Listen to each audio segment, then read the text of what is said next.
నమస్తే. ఇప్పుడు మీరు చూడబోతున్న వీడియో ఖచ్చితంగా మీకు ఉపయోగపడుతుంది, నచ్చుతుంది కూడా. మరి మీకు నచ్చిన విషయం నాకు తెలియాలి అంటే ఈ వీడియోని మీరు లైక్ చేయాలి, షేర్ చేయాలి, అలాగే మన ఛానల్ని సబ్స్క్రైబ్ చేయాలి. మీ సపోర్ట్ని నాకు అందిస్తారు కదా. ఓకే, ఇప్పుడు వీడియోని స్టార్ట్ చేద్దాం. నమస్కారం, వెల్కమ్ టు అవర్ ఛానల్. మాఘ మాసం అత్యంత పుణ్యప్రదమైన మాసం. సూర్య భగవానుణ్ణి కూడా మాఘపు ఆదివారాలు మనం అందరం పూజించుకుంటాం. అన్నిటికంటే ముఖ్యమైనది అమావాస్య అయిపోయిన వెంటనే పౌష్య అమావాస్య అయిపోయిన వెంటనే మాఘమాసం మొదలెడుతూనే అమ్మవారి శ్యామలా నవరాత్రులు మొదలయ్యే మాసం. అమ్మవారికి 9 రోజులు అత్యంత పుణ్యప్రదమైనవిగా మనం భావించవచ్చు. ఎందుకంటే మనకి జ్ఞానశక్తి ప్రదాయిని, అలాగే చైతన్య శక్తి ప్రదాయిని అయిన శ్యామలా అమ్మవారి నవరాత్రుల్లో అమ్మవారిని పూజించుకుంటే ఎంతో పుణ్యప్రదంగా మనం భావించవచ్చు. ఎందుకంటే అలా అమ్మవారు లలిత అమ్మవారి నుంచి ఉద్భవించిన శక్తి శ్యామల అమ్మవారు కాబట్టి మనకి జ్ఞానాన్ని ప్రసాదించే తల్లికి 9 రోజులు నియమ నిష్టలతో మనసుతో మనం గనక పూజించుకుంటే మనకున్న బాధలన్నీ కూడా తొలగిపోతాయి. అమ్మవారి మీద అత్యంత ప్రేమ కలుగుతుంది. 9 రోజుల్లో ప్రకృతి మనకి వరం ప్రసాదించింది. అయితే ఈ 9 రోజుల్లో ముఖ్యంగా వచ్చేది పంచమి తిథి. పంచమి అనగానే మనకి గుర్తొచ్చేది మన వారాహి మాత. అలాగే మాఘమాసం పంచమి రోజు సరస్వతీదేవి పుట్టినరోజుగా కూడా ఎన్నో సంవత్సరాల నుంచి మనం చేసుకుంటూనే ఉన్నాం. అయితే ఈ పంచమి అత్యంత పుణ్యప్రదమైనది. ఎందుకంటే మనం రాజశ్యామల అమ్మవారి నవరాత్రులు చేసుకుంటూ 5వ రోజు సరస్వతీదేవి పుట్టినరోజుగా మనం జరుపుకుంటున్నాం.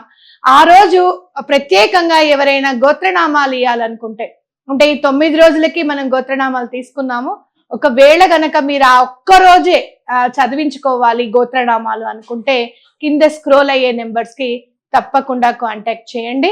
మీ గోత్రనామాలు 1116 కడితే ఆ రోజు మీ గోత్రనామాలు చదవడానికి మేము సంసిద్ధం అవుతాం. అలాగే మనకి రథసప్తమి కూడా వస్తోంది ఈ 9 రోజుల్లోనే. అంటే సూర్యనారాయణ మూర్తిని మాఘపు ఆదివారాలు మనం అందరం కూడా ఎంతో పుణ్యప్రదమైనవిగా భావిస్తున్నాం. పుణ్యప్రదమైనవి కూడా.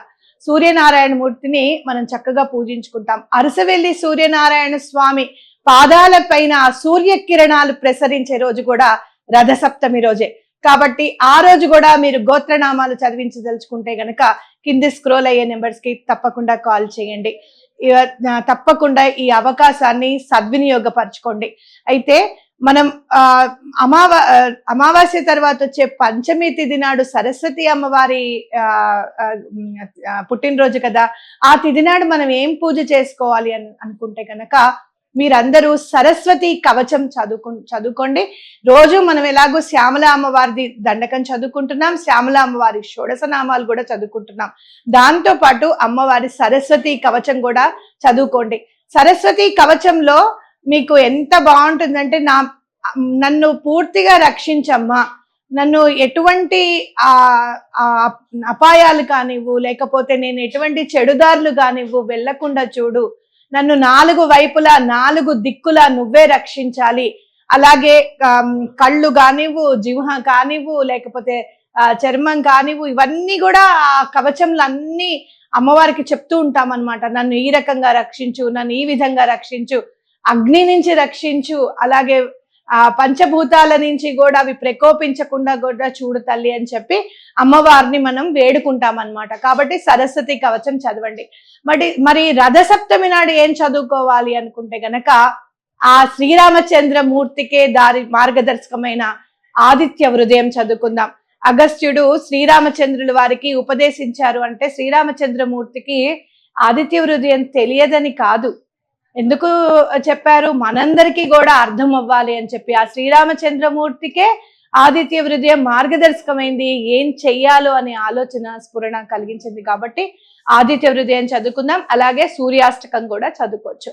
కాబట్టి ఈ 2 రోజులు చక్కగా ఉపయోగించుకోవాలి. మీరు గోత్రనామాలు ఇవ్వాలి అనుకుంటే గనక కింది స్క్రోల్ అయ్యే నెంబర్ కి కాంటాక్ట్ చేయగలరు. ఉంటాను, మీ శ్రవంతి.